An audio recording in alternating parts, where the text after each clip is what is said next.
پاکستان کی آبادی کا 63% سے زائد حصہ نوجوانوں پر مشتمل ہے، تو ہم اپنی نوجوان قانون دان ناز بلوچ صاحبہ سے پوچھتے ہیں کہ آپ آج کے پاکستان کو کس نظر سے دیکھتی ہیں؟ وہ جو پی ٹی آئی کی نظر ہے وہ نہیں، ایک شہری کی، ایک پڑھی لکھی خاتون کی نظر سے آپ ہمیں بتائیے۔ ایاک نعبد و ایاک نستعین۔ سب سے پہلے تو بہت شکریہ آپ کا، آپ نے مجھے آج کے پروگرام میں انوائٹ کیا۔ پاشا صاحب، جس طرح سے آپ نے شارٹ بٹ پریسائز پاکستان کے بننے سے لے کے آج تک کا جو ایک ذائچہ کھینچا ہے پاکستان کا، اس مطلب آپ نے بہت خوبصورتی سے بات کی۔ دیکھیں، آپ نے بیچ میں یہ بھی کہا کہ اس ٹائم کے جو لوگ تھے وہ کہتے تھے کہ پاکستان بند ہو گیا، یہ اس کی قائم نہیں رہے گا، ایگزسٹنس نہیں رہے گی۔ دیکھیں، پاکستان بننے کے پیچھے سے لے کے اس کے بننے تک ایک ہسٹری ہے بہت بڑی، جس میں ہمارے آباء و اجداد نے بہت زیادہ قربانیاں دی، نو ڈاؤٹ۔ لیکن یہ کلمہ لا الہ الا اللہ کے نام پہ بننے والا ملک ہے جو کہ اس نے تا قیامت رہنا ہے، کیونکہ پاکستان ایک کمال ہے اور کمال کو زوال نہیں، یہ واصف علی واصف نے فرمایا تھا اور بہت خوب فرمایا تھا۔ اور آپ نے دوسری ایک بات کہی کہ پاکستان کا 63% اس ٹائم آپ کے ملک میں، دنیا کا سب سے زیادہ ینگسٹر آپ کے ملک میں پایا جاتا ہے۔ تو کسی بھی ملک کی ترقی کے لیے، ایک دنیا میں ایگزسٹنس کے لیے نقشے کے اوپر جو سب سے زیادہ پوٹینشل گن ہوتا ہے وہ آپ کا ینگسٹر ہوتا ہے۔ اور آپ کے جمہوری سسٹم میں بھی، جیسے کہ ہمارے ملک میں تو شاید اس طرح سے نہیں اس چیز پہ توجہ یا اس کو فوکس نہیں کیا جاتا۔ آپ دنیا کی کوئی بھی جمہوری سسٹم اٹھا کے دیکھیں تو وہاں پہ سب سے پہلے جو رائٹس اور ڈیوٹیز جو سائن کی جاتی ہیں وہ سب سے زیادہ ینگسٹر کے لیے ہوتی ہیں، because they are highly vigilant اور اویئر اباؤٹ دس تھنگ کہ کسی بھی ملک کی ترقی میں، بہتری میں جتنا نوجوان پروڈکٹیوٹی کے ساتھ آپ یوٹیلائز کر سکتے ہیں تو اس سے زیادہ کچھ اور نہیں ہے۔ ہمارے ملک میں آپ بن تو گئے، ہمارا ملک بن گیا الحمدللہ، ہم سب آزاد شہری کے طور پہ رہ رہے ہیں، جیسے ڈیفرنٹ گورنمنٹ کے بعد، ان کے منصوبوں کے بعد۔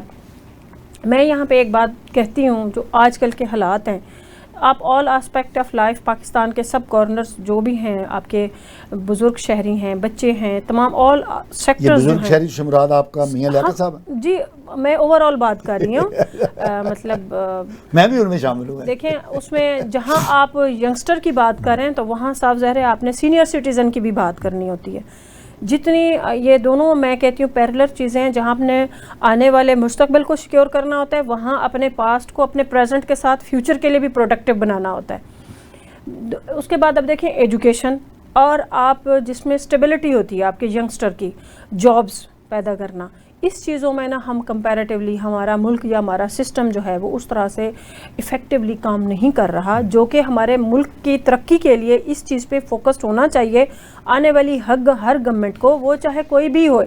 کیونکہ ہم یہاں پہ بات کر رہے ہیں اپنے ملک پاکستان کی، ملک پاکستان میں رہنے والے جو شہری ہیں ان کی بات کر رہے ہیں، تو یہاں پہ تھوڑی سی یہ بات بھی ہوئے گی کہ دیکھیں اس ٹائم آپ کے ملک کا نوجوان اپنے ملکی حالات کی وجہ سے یا پراپر روزگار میسر نہ ہونے کی وجہ سے آپ کو ہر دوسرا نوجوان باہر جاتا ہوا یا باہر جانے کی خواہش رکھتا ہوا نظر آئے گا، جو کہ میں یہ سمجھتی ہوں کہ یہ اٹس ٹو پینک فار اس۔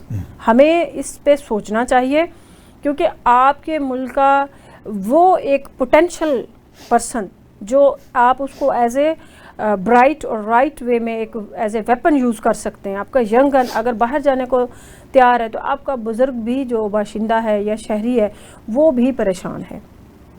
اس کے علاوہ دیکھیں، پاکستان بننے کے ساتھ سٹیپ بائی سٹیپ آپ نے تعلیمی میدان میں بھی ترقی کی، اور آپ نے صحت کے، کیونکہ 77 ایئر گزر گئے تو اس میں آپ نے step by step Hare aspect میں ترقی کی، اپنا نام بنایا۔ لیکن جو اس ٹائم وقت کی ضرورت ہے، آپ دیکھیں ایک گلوبل ولیج کی طرح ہے زندگی دنیا، تو آپ نے آپ ہیں اس کمپٹیشن میں، اس مقابلے میں، دنیا کے مقابلے میں جب ہوتے ہیں تو آپ کو ایٹ لیسٹ اگر آپ کسی سے بڑھ نہیں سکتے ہیں تو ان کے لیول تک ضرور سوچنا ہوتا ہے۔ جو کہ آج تک ان مائی ویو میں غلط بھی ہو سکتی ہوں، جو مجھے فیل ہوتا ہے کہ ہم اگر دنیا کی ترقی پہ نظر ڈالیں تو ہم ان سے بہت پیچھے. میں کہتی ہوں 77 ایئر تو ہمارے ملک کی سمجھے ہماری زندگی ہے، لیکن ہم اس 77 کو اگر ڈبل کر رہے ہیں تو ہم اتنا آج کے کرنٹ سینیریو میں ہم اتنا ہی پیچھے ہیں. آپ دیکھیں کہ ریسنٹلی اولمپئن بنے ہمارے ارشد ندیم، جن کو بڑا سراہا جا رہا ہے، نو ڈاؤٹ وہ ہمارے لیے پرائڈ کی بات ہے، لیکن اگر آپ پراپر وے میں اپنے نوجوان کو مواقع میسر کریں تو آپ کا ہر دوسرا بچہ ارشد ندیم بن سکتا ہے. میاں صاحب، ناز بلوچ صاحبہ نے بہت خوبصورت انداز میں حالات کا تجزیہ کیا ہے. بات ان کی صحیح ہے کہ ہم نے بہت کچھ کرنے کے باوجود بہت کچھ نہیں کیا. ایک مقام حاصل کرنے کے باوجود ہم وہ مقام حاصل نہیں کر سکے جو ہمیں کرنا چاہیے تھا. پاشا صاحب، آپ نے جو ذکر کیا وہ نو ڈاؤٹ ہم ایسے ہی ہیں. ہم نے کہاں نمبر اپنا حاصل کیا؟ ہماری پاپولیشن بڑھی، ہم دنیا کا 5واں نمبر پر. ٹھیک ہے. ہم نے کہاں اپنے نام پیدا کیا؟ ہم آبادی کے علاوہ ہم دوسری جگہ دہشت گردی ہمارے ملک میں پنپی، جو کہ چند ایک ممالک میں سے ہم اس وقت سر فہرست ہیں. جتنے سپاہی ہمارے ڈیلی جام شہادت نوش کر رہے ہیں، ان کو آپ ان کا کمپیریزن کر لیں دنیا میں جہاں کہیں اور بھی دہشت گردی اکا دکا واقعات ہوتے ہیں، ان میں ہم ٹاپ پہ آ رہے ہیں. کیونکہ ہمارے ہاں تو کنٹینیوسلی تقریباً روزانہ کی بنیاد پر شہادتیں ہو رہی ہیں. پچھلے تقریباً 2 دہائیوں سے ہم اس جنگ کے اندر جھونکے ہوئے ہیں، اور ابھی کنٹینیوسلی وہ کام تھمتا کچھ عرصے کے لیے کام ہوئے. پھر آپ دیکھیں ہمارا نظام انصاف کہاں ہے. جب انگریز سے ہم آزاد ہوئے تھے، ہمارا سٹیٹس کیا تھا سوشل جسٹس کا، ایون لاہور ہائی کورٹ کا، یا لوگوں کا نظام عدل پہ اعتماد کتنا تھا؟ اب ہم کہاں ہیں؟ 130ویں نمبر پہ دنیا میں. اپنا انصاف کیا ہے ڈسپینشن میں، ہم دنیا میں 130ویں نمبر پہ ہیں. یہ ہے ہماری کارکردگی 77 ایئر ایج پاکستان کی ہونے کے باوجود. لیکن دوسری طرف پہ ہمیں خوشی ہے کہ وی آر نیوکلیئر پاور، لیکن نیوکلیئر پاور ہمیں کوئی کھانا نہیں دے رہی، کوئی ہمیں آسائش نہیں دے رہی، کوئی غربت کا خاتمہ نہیں کر رہی. سری لنکا جیسا ملک جہاں 90% ایجوکیشن ہے لوگوں کی، اس سے بھی بڑھ کے ہے. ہم نظام آپ کا تعلیم دیکھ لیں، آپ کاغذوں میں کتنے پرسنٹ 50% یا 40% شو کرتے ہیں، لیکن پریکٹیکلی آپ جائیں تو آپ 20-25% سے اوپر نہیں ہیں. تو جہاں پہ لوگ پڑھے لکھے نہیں ہوں گے، نظام تعلیم آپ کا پور ہوگا، اساتذہ اسکولوں میں نہیں آئیں گے، بوتھ اسکول ہوں گے، تنخواہیں ملیں گی جیسا کہ آپ کی پوری سندھ گورنمنٹ میں ہوتا ہے. وہاں کیا کیا جاتا، اور ایسے ہی لوگوں کو اکوموڈیٹ کرنے کے لیے آپ ٹیچر بھرتی کرتے ہیں. تو ایسی صورتحال میں ملک کیا ترقی کرے گا؟ دیکھیں نا، اب آپ کمپیریزن کر لیں کہ لوگ کتنے ہیپی تھے جب ہم آزاد ہوئے، اور آج 77 ایئر کے بعد ہم کتنے ہیپی ہیں. اس وقت تو ہماری خوشی یہی نہیں تھمتی تھی کہ ہم نے ہندو سے آزادی لے لی. نو ڈاؤٹ آزادی کا دیکھیں، اگر مجھے ایک طوطے کو آپ پنجرے میں بند کر دیں، اسے آپ 100 طرح کے فروٹ اس کے سامنے رکھ دیں، ان کی کوئی ویلیو نہیں ہے جو کہ وہ ایک مرچ کا نوالا لیتا ہے بار آزاد فضا میں. تو ہم آزادی کی تو کوئی قیمت نہیں، لیکن اس آزادی کا ہم نے ابھی تک مس یوز کیا ہے. کوئی اس کا ہم نے مثبت یوز نہیں کیا، اور ہم نے کچھ بھی اس میں حاصل نہیں کیا اس آزادی کے. اس کی وجہ اس کی پھر آپ کہیں گے کہ ایسا کیوں ہوا ہے. دیکھیں اس وقت جیسے آپ کی فچ جیسے نے بھی رپورٹ دے دی ہے کہ آپ کی بتی کی بجلی کی جو قیمت ہے اس نے اس ملک کی اکانومی کو سپائل کر کے رکھ دیا، اور کوئی مطلب عوام اس حد تک تنگ آ گئے کہ ہو سکتا ہے کہ ہم کسی بغاوت کی سطح تک چلے جائیں.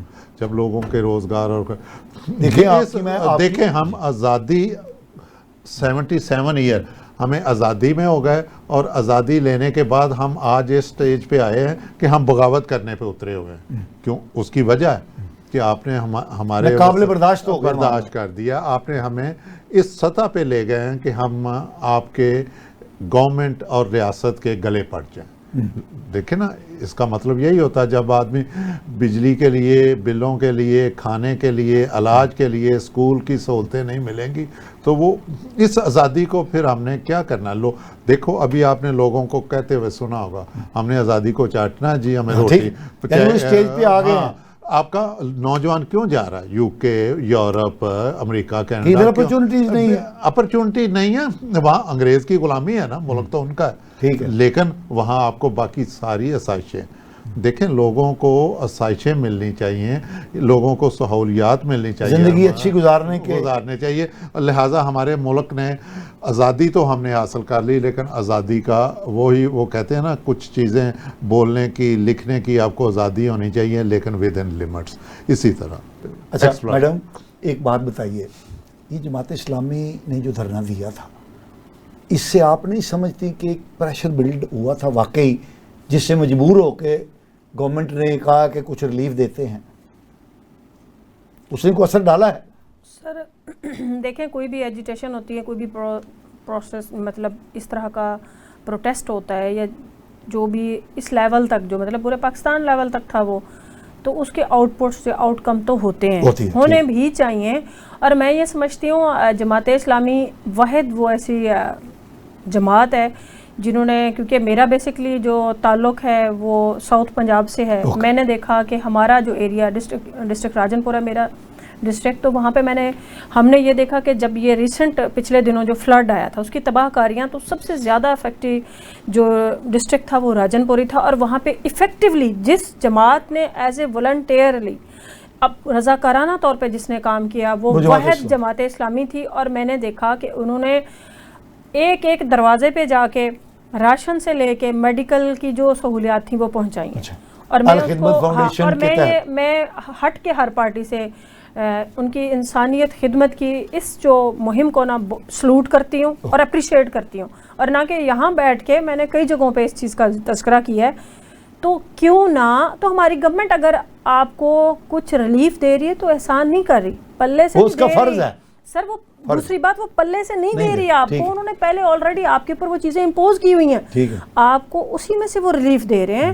اور اسی سبسڈیز کا آپ دیکھیں گا پھر وہی بات آفٹر سم ٹائم انہوں نے پھر کسی اور صورت میں کسی اور شکل میں آپ پہ لاگو کرنا ہے. یہ وہی بات ہے کہ آپ کے پاس ٹوٹل 5 روپے ہیں، آپ اس بچے کو 2 روپے دے کے تو اس کو 1.5 کر دیں، اس کو 1.5 سے اس کو 3 پہ لے آئیں، آپ نے وہی سرکولیٹ کرنا ہے 5 روپے. یہ مائنڈ سیٹ ہے.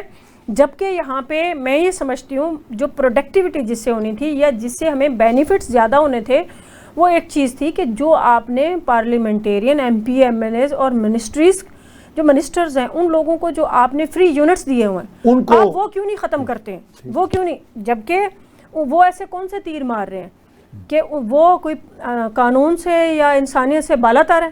وہ اہم ہے. آپ کا ایک عام آدمی کی کوئی حیثیت نہیں ہے، آپ ان کو بھی ایکولی ٹریٹ کرتے. ان کو یہ سبسڈیز کیوں دی؟ بات کریں گے میاں صاحب، یہ جماعت اسلامی کے دھرنے نے بھی آپ کے خیال میں کوئی پریشر بلڈ کرنے میں مثبت رول پلے کیا؟ میں نے جیسے کہا کہ یہ شروعات تو ہوئی ہے نا آپ کی مئی جون سے، جب سے پنکھے لوگوں کے چلے یا اے سی چلے ہیں، تو وہ آہستہ آہستہ انہوں کا یہ جو دھرنا تھا اس وقت پہ تو اس نے ڈیفینیٹلی ہائی لائٹ تو چیزیں کی ہیں. لیکن عجیب بات ہے کہ جس دن دھرنا ختم ہوا اسی دن یا مؤخر ہوا یا ختم ہوا تو اسی دن ریٹ بھی بڑھا. یہ تو انہوں نے گورنمنٹ نے ان کو اچھا سلوٹ کیا، مطلب یہ ایک بری خبر تھی. جو سربراہ تھے جماعت اسلامی کے ان کے لیے سیٹ بیک تھا کہ ہمارے ساتھ انہوں نے کیا وعدے کیے ہیں اور شام کو کیا اناؤنسمنٹ کر دی. لیکن میں سمجھتا ہوں کہ اس میں بھی ان کا قصور اتنا نہیں گورنمنٹ کا، چونکہ جو ہم نے وعدے کیے ہیں آئی ایم ایف کے ساتھ اسی حساب سے ہم چیزوں کو چلاتے جا رہے ہیں. وہی میں نے جیسے پہلے کہا اسی پروگرام میں کہ آپ یہ آئی ایم ایف سے اپروول لیں گے فیچ کی بیس پہ، آئی ایم اس کے جماعت اسلامی کے دھرنے کی بیس پہ، لوگوں کے شور شرابے کی بیس پہ. حالانکہ جماعت اسلامی نے بڑی کوشش کی، لوگ اس حد تک نہیں نکلے جتنا بڑا پروٹیسٹ ہونا چاہیے تھا، تاکہ انٹرنیشنلی دکھایا جاتا نا کہ یہ دیکھیں یہ مجبوری ہے ہمارے ملک کی، ہم نہیں کر سکتے. گو ہم نے کر تو دیے آپ کی، ہم کہیں اور سے ہم جنریٹ کر دیں گے اپنا ریونیو. لیکن سب سے بڑھ کر پاشا صاحب